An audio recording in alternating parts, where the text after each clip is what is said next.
Good night. A.J.Mahari here with a comment response again. And this comment is a little bit different and interesting because it comes from a person with borderline personality disorder. And the comment was left on another short because, wow, these shorts are really flying off the shelf, so to speak. That sounds weird. Borderline needs are not your responsibility, is the short. And the commenter says, once again, you hit it spot on. In relationships, we, borderlines, operate like very small children. The pain we feel is deep, primal, core, and unknowable. The wounds we received from our parents are deep. We can't fathom them, and our partners can't fix them. You haven't failed the borderline. So here's a message from somebody with borderline personality disorder, some awareness, likely getting some treatment. And when she says, you haven't failed the borderline, she's talking about you out there with codependency. You've tried so hard, you just can't make it work. Keep trying really hard, and you still can't make it work. And the commenter continues, in the case of an untreated borderline, move on and find someone who can accept your love. Really excellent comment from somebody with BPD who's obviously in treatment, obviously really aware and not at ground zero by any means. And especially I like what she says, he or she, can't tell again, sorry. It's probably a she, but I don't know. But I like what this person with BPD who's obviously taking care of themselves, learning, growing, and likely in therapy. In the case of an untreated borderline, move on and find someone who can accept your love. Isn't that, thank you so much for commenting. Spring Heel Jane. Oh, so it is a female.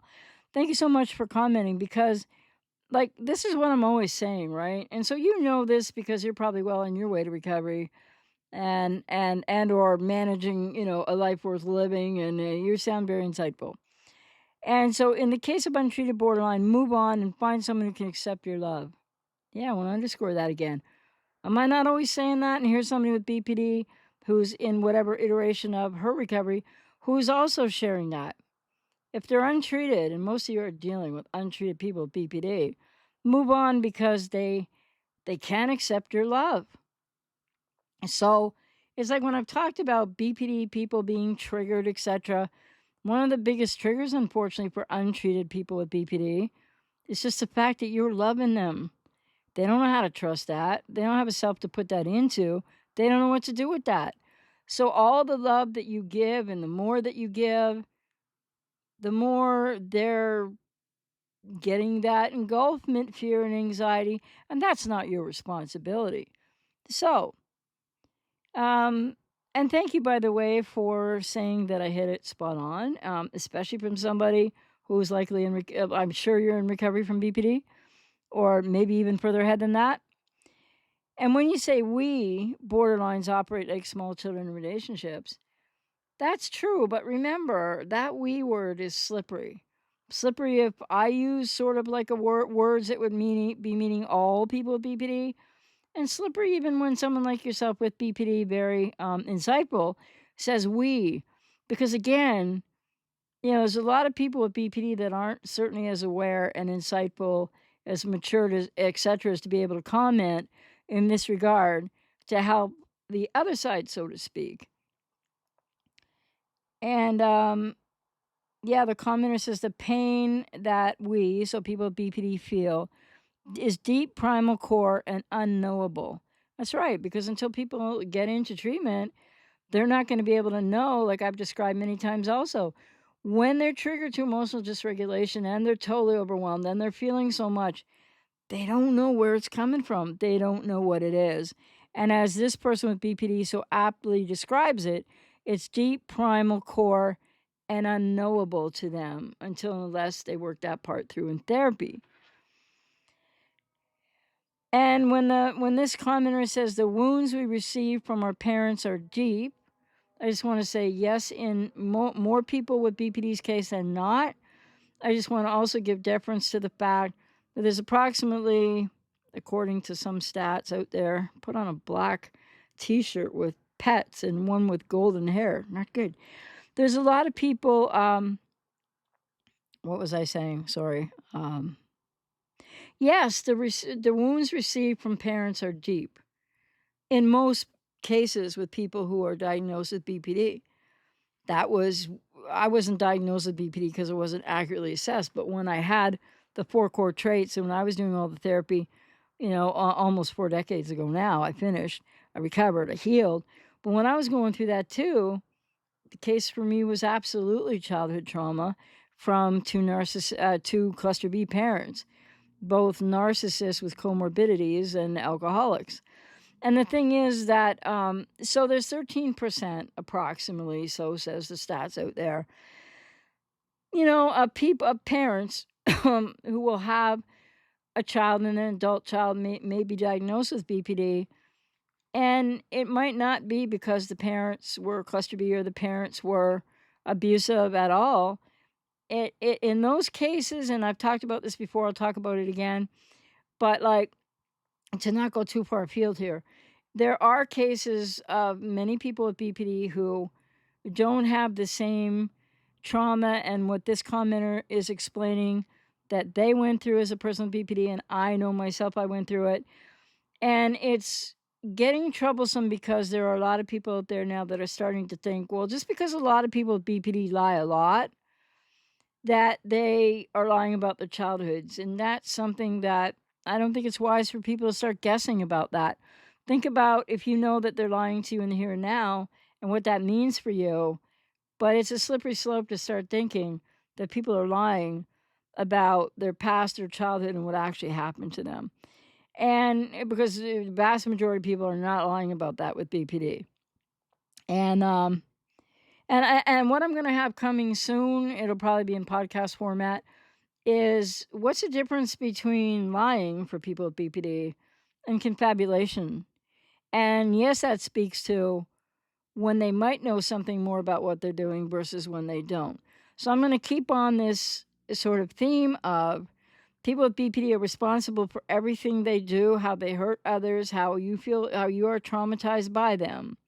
And there's no excuse for BPD abuse, but they don't always know why they're doing what they're doing, or they're not always aware of how it's impacting you, but they're still responsible for what's happening to you. So anyway, as this commenter is very aware, a very aware person with BPD, and likely had, much treatment. And the commenter again said, we can't fathom them, the wounds, and our partners can't fix them. You haven't failed the borderline. It's so important to know that because so many people with codependency believe that they have failed. And like the short that I did that was like snipped out of some other video, because this is the thing, doing shorts and you take snippets out of other videos and then they get all different titles, and it's like, without clicking through, I wouldn't know what video that is. Maybe I'll click through and find out and link it below this video. But in the short, so a snippet from some other video of mine, I want you to remember this, that borderline needs are not your responsibility. Borderlines who can't control their emotions, borderlines who are triggered, not your job to help them with that. It might feel compelling, but you really can't, because they have to go to therapy and they have to learn what's hurting them so much and what's happening with emotional dysregulation, with dissociation in many cases, and sometimes age regression. It's a terrifying thing to feel and to go through. But the point is that people with BPD, the person with BPD in your life, maybe likely untreated, like so many are still, unfortunately. When they're getting triggered, it's not your fault and it's not your responsibility. You need to take care of yourself. This is where like codependents are lacking boundaries, right? And you're abandoning yourself in these relationships.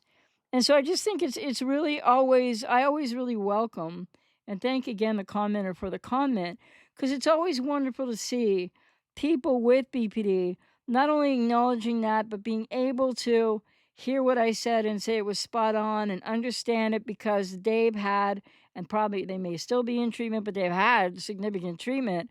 They're taking responsibility and they wanted to share something, not only about what I said, but for all of you out there who are still trying to, you know, um, yeah, trying to rescue, trying to, like, help the borderline feel better, you're enabling them, you're not really helping them, you're trying to fix them, you're trying to change them, and see, that's a two-sided thing there.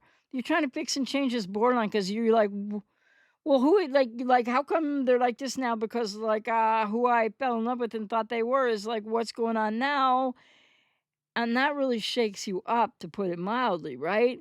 And you're trying hard to get back the person you want, or I mean, the person that you thought they were. And you might not be consciously aware of that in the middle of the struggle when maybe you haven't done your research yet or listened to a bunch of videos and been all over the echo chamber about this and other places where there's decent information. So, with that, it's like really important to keep remembering that when you're trying to do all that for this person with BPD, and maybe you don't know at first that they have BPD and etc., but that's your codependency. Those are choices you're actually making. Not again, you're not responsible for anybody with BPD, and especially when they're untreated, all that they do to you. But you need to realize you're making choices if you're still doing it, if you're still in the relationship, if you're still on and off, if you're still trying to cycle the relationship. What you're doing is trying to control somebody that you absolutely can't control because you're trying to get back the validation and the idealization and the external, the things that met your needs. You're trying to get that back as a person with codependency, because people with codependency also externalize out to other, and often people with BPD untreated, what you actually need yourself. And I've had clients describe this to me, like when they are looking back and working on their healing recovery from, these people with BPD untreated and the nature of these trauma bonded relationships that are so abusive. I've had a lot of people with codependency look back and kind of start to realize where they really had responsibility for choices. But again, I'm not saying you're responsible for anybody with BPD and their behavior or their abuse of you at all. It's always a delight to get a comment from somebody with BPD that shows and proves that, see, there are people out there with BPD like this commenter. They have had therapy. They're probably still in therapy. They're working through things. They get it. And I love what she said at the end, too. In the case of an untreated borderline, so she's definitely letting us know she's not an untreated borderline, which shows in the comment anyway. And she says, move on and find someone who can accept your love. And that, because people with untreated BPD can accept your love. And the other thing about that I just wanted to say is, yeah, move on and find someone that can accept your love. You're probably not going to have a lot of success doing that, even if you could just do that right now, without therapy. I'm out here to work with you if I resonate with you, to heal the codependency and heal the trauma bond and etc., because your love isn't the healthiest of love, and your codependent need to externalize things, to have them validated by other, is something that a healthier person you might want to be with would find it not healthy enough for them to be with you. And I say that with empathy, compassion, and all due respect. So wonderful to hear from people with BPD that are getting far down the path, because there are many people out there doing that.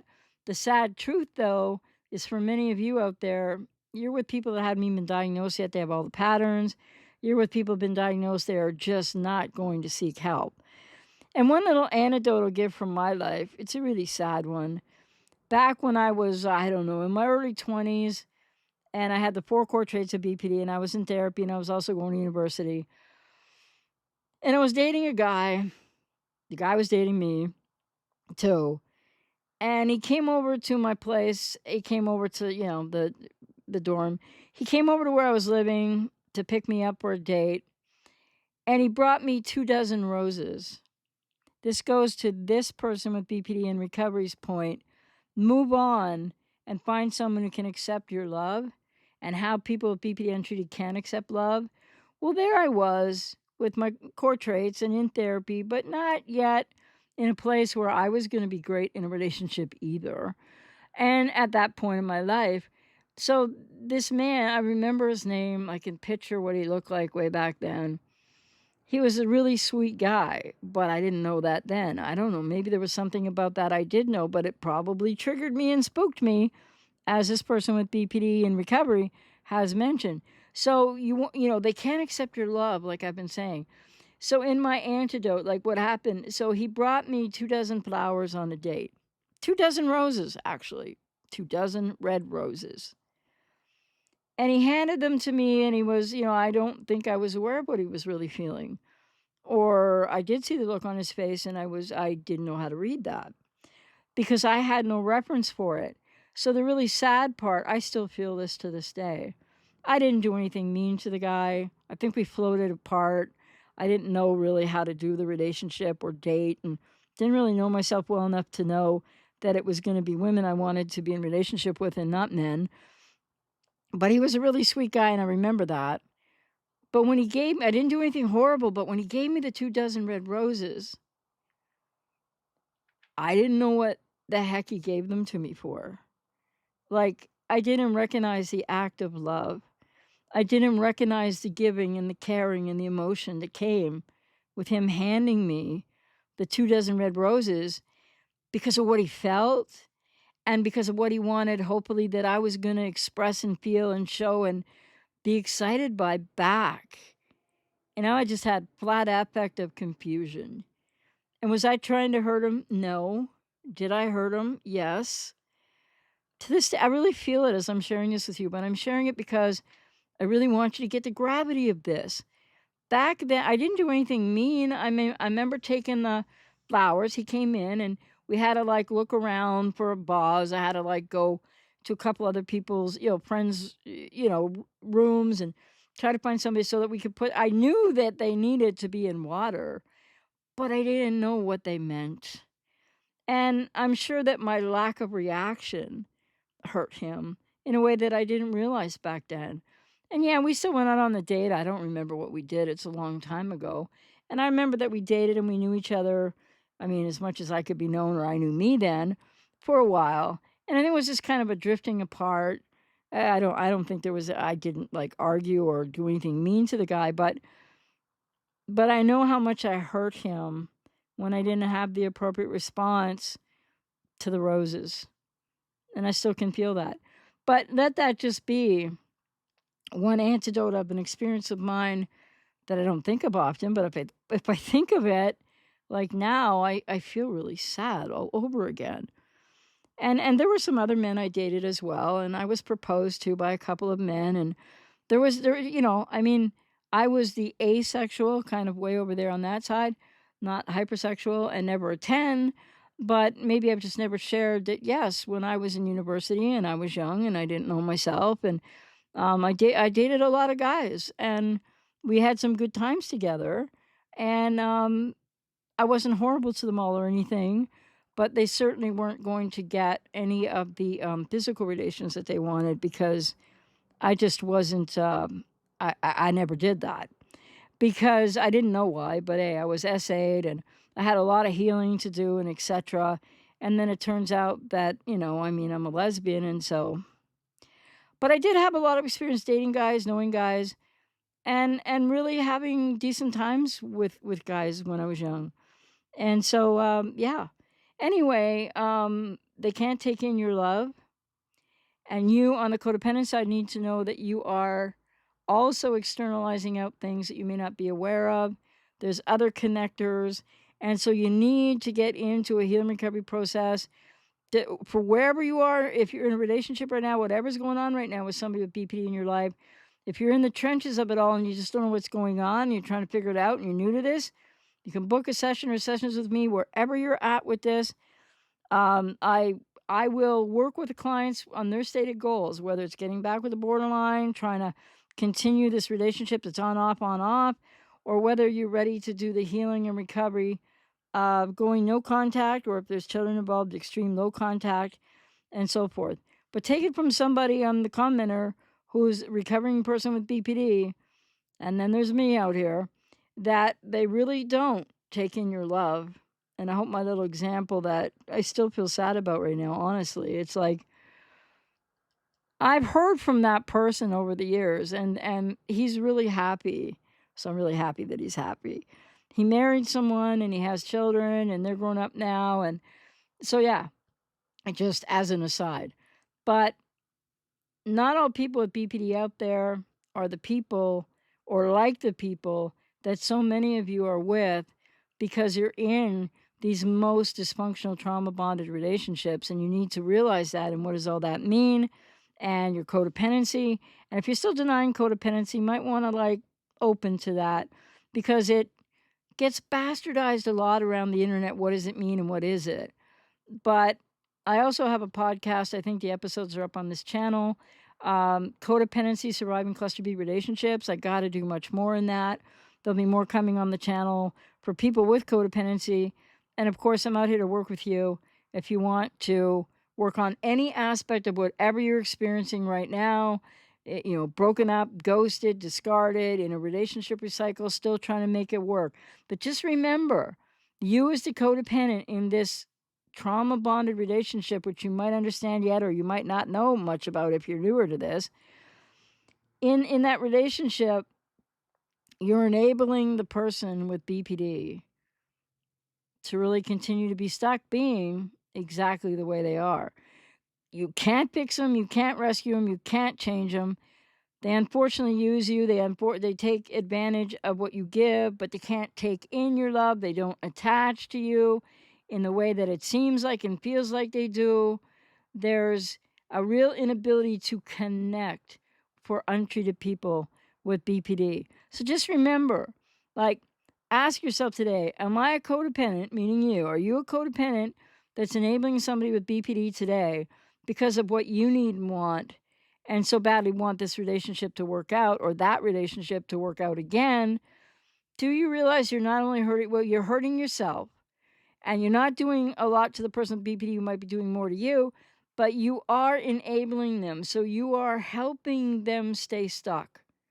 For all your efforts of trying to help, rescue, fix, change, educate them, etc., you're actually keeping them stuck because you're facilitating their ability to not, unfortunately, go down to hit what we hope isn't going to be the hardest of rock bottom situations that might actually get them to go to therapy.